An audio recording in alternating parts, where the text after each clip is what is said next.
ఒక ఆసరే కాదు, చేయూతని, సున్నా వడ్డీ అని, అమ్మ ఒడి అని, మరి వచ్చేసి మీకు చేదోడని, మరి ఏ కార్యక్రమం చేపట్టినా మహిళలే ముందు పెట్టి మహిళలైతే ఆ కుటుంబ బాధ్యత తీసుకుంటారు. తద్వారా ఆ కుటుంబం బాగుపడుతుంది. కుటుంబం ఎక్కడెట్టయినా అభివృద్ధి చెందితే తప్పకుండా ఈ యొక్క రాష్ట్ర అభివృద్ధి దిశగా ముందుకు తీసుకెళ్తాను ఒక మంచి ఉద్దేశంతో మహిళలకి అగ్రతాంబూలం ఇచ్చి మరి ముందు పెట్టి ఈ రాష్ట్ర ప్రభుత్వం వైఎస్ జగన్మోహన్ రెడ్డి గారి ప్రభుత్వం మరి మీకు అందరికీ తెలుసు ఇన్ని కార్యక్రమాలు చేపడతా ఉంది.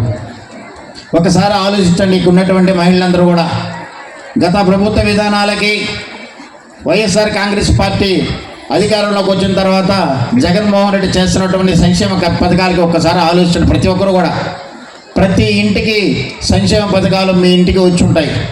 మీరు ఎవరిని అడగల, ప్రసన్న కుమార్ రెడ్డి గారిని అడగలేదు, వేదిక మీద ఉన్నటువంటి అధికారులను కానీ నాయకులను ఎవరిని మీరు ఎవరు అడగల. మీ ఇంటికి వచ్చి మీ తలుపు తట్టి వాలంటీర్ వ్యవస్థ మీ దగ్గరకు వచ్చి మీకు ఏ అవసరం ఉందో, మీరు దేనికి అర్హులో మీ దగ్గర అప్లికేషన్ తీసుకొచ్చి సచివాలయంలో అప్లోడ్ చేస్తే సీఎం గారు వచ్చేసి అమరావతి నుంచి బటన్ నొక్కితే మీ అకౌంట్లో డబ్బులు జమ అవుతూ ఉన్నాయి. మరి ఏ ముఖ్యమంత్రి అయినా చేశారా? ఒకసారి ఆలోచించండి. ముఖ్యమంత్రులు వస్తున్నారు పోతున్నారు, ఏదన్నా సంక్షేమ పథకాలు ఇవ్వాలనుకుంటే ఎలక్షన్ 6 నెలలు ముందుందగా అంటే వాళ్ళకి ఆ సంక్షేమ పథకాలు గుర్తుకొస్తాయి. కానీ ఈ ముఖ్యమంత్రి వైఎస్ జగన్మోహన్ రెడ్డి గారు ఏ రోజైతే ముఖ్యమంత్రిగా పదవి స్వీకారం చేపట్టాడో ఆ రోజు నుంచి సంక్షేమాన్ని ఆయన చెప్పినటువంటి సంక్షేమాలు తూచా తప్పకుండా రాష్ట్ర ప్రజలకి అందించినటువంటి ఘనత వైఎస్ జగన్మోహన్ రెడ్డి గారిది.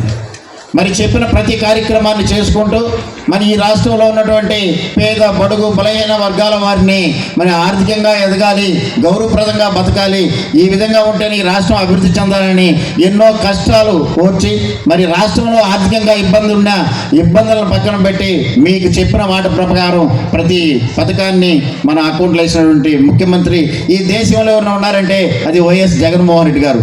ఒక్కసారి ఆలోచించాలి. మరి ఈ యొక్క నియోజకవర్గంలో ఇప్పటికే కొంతమంది గజ దొంగలు జ్వరపడ్డట్టుగా ఎట్టబడితే అటు వచ్చేస్తూ ఉన్నారు. ఏమంటే ఈ 4 సంవత్సరాలు 9 నెలలు ప్రసన్న కుమార్ రెడ్డి అక్కడేమో జగన్మోహన్ రెడ్డి గారు పరిపాలించి మిమ్మల్ని బ్రహ్మాండంగా చూసుకొని మరి సంక్షేమ పథకాలు అందిస్తూ ఉన్నారు. మరి మీ దగ్గర వాళ్ళు ఇచ్చినటువంటి సంపదను మేము దోచుకుంటామనేసి గజ దొంగలు మరి ఈ యొక్క నియోజకవర్గంలో చొరబడి ఒకసారి ఆలోచించండి. వేషాల ద్వారా వస్తున్నారు.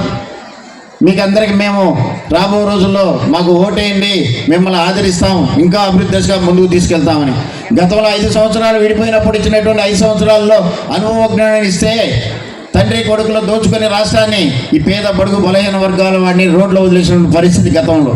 మరి ఇప్పుడు పరిస్థితి జగన్మోహన్ రెడ్డి గారి పరిస్థితి ఎవరికి ఇబ్బంది జరగకుండా నేనున్నాను అని చెప్పేసి ముందుకు వచ్చేసి మహిళలకైతేనేమి, వృద్ధులకైతేనేమి, అదేవిధంగా కూడా రైతులకైతేనేమి ఎవరికైనా సరే నేనున్నానని ముందుకు వస్తున్న ముఖ్యమంత్రి ఎవరు ఉన్నారంటే వైఎస్ జగన్మోహన్ రెడ్డి గారు. ఒకసారి ఆలోచించండి. విద్యకి ఏ విధంగా ప్రోత్సహిస్తున్నాడో అదేవిధంగా వైద్యానికి ఏ విధంగా ప్రోత్సహిస్తున్నాడు. ఎవరైనా సరే పేద విద్యార్థులు ఉంటే ఆ విద్యార్థులకి ఈ ప్రభుత్వం అండగా ఉంటుంది, నేను అండగా ఉంటాను, మీ బిడ్డల్ని ఎంతవరకైనా చదివించడానికి ఈ ప్రభుత్వం ముందుకుంటుందని ముందుకు వచ్చి మీ బిడ్డలకు ఎలాంటి ఇబ్బంది లేకుండా ఫీజులు అయితేనేమి, మరి స్కూల్కి వెళ్ళేటువంటి వాళ్ళకి స్కూల్లో ఇచ్చేటువంటి ఫుడ్ అయితేనేమి, ఈ స్కూల్లో చూస్తే ఎక్కడైనా సరే ఏ స్కూల్కి అయినా సరే మౌలిక వసతులు అయితేనేమి, మరి పిల్లలు వేసుకునే బట్టల కాడి నుంచి తినే తిండి కాడి నుంచి ఫీజు రియంబర్స్మెంట్ అయితేనేమి, విద్యా కానుక అయితేనేమి, విద్యా దీవెన, వసతి దీవెన, విదేశీ దీవెన, ఎన్నో కార్యక్రమాలు.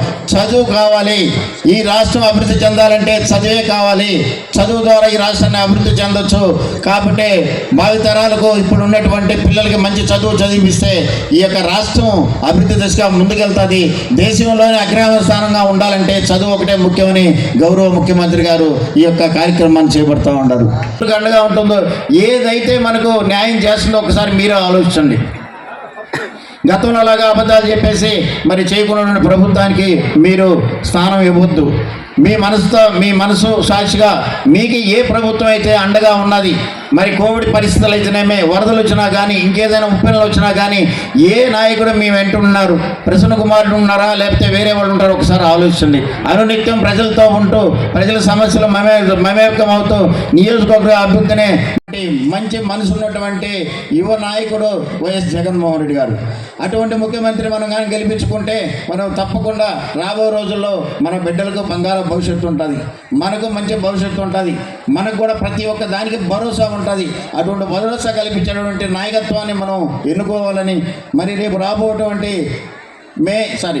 మార్చి ఏప్రిల్లో జరిగేటువంటి ఎలక్షన్లో గౌరవ శాసనసభ్యులు నల్లపురెడ్డి ప్రసన్న కుమార్ రెడ్డి గారిని, అదేవిధంగా మన నెల్లూరు పార్లమెంటు సభ్యులుగా పోటీ చేయబోతున్నటువంటి వేమిరెడ్డి ప్రభాకర్ రెడ్డి గారిని, తద్వారా ఇక్కడ ఎమ్మెల్యేగా ప్రసన్న కుమార్ రెడ్డిని గెలిపిస్తే రాష్ట్రంలో జగన్మోహన్ రెడ్డిని గెలిపించిన పరిస్థితి.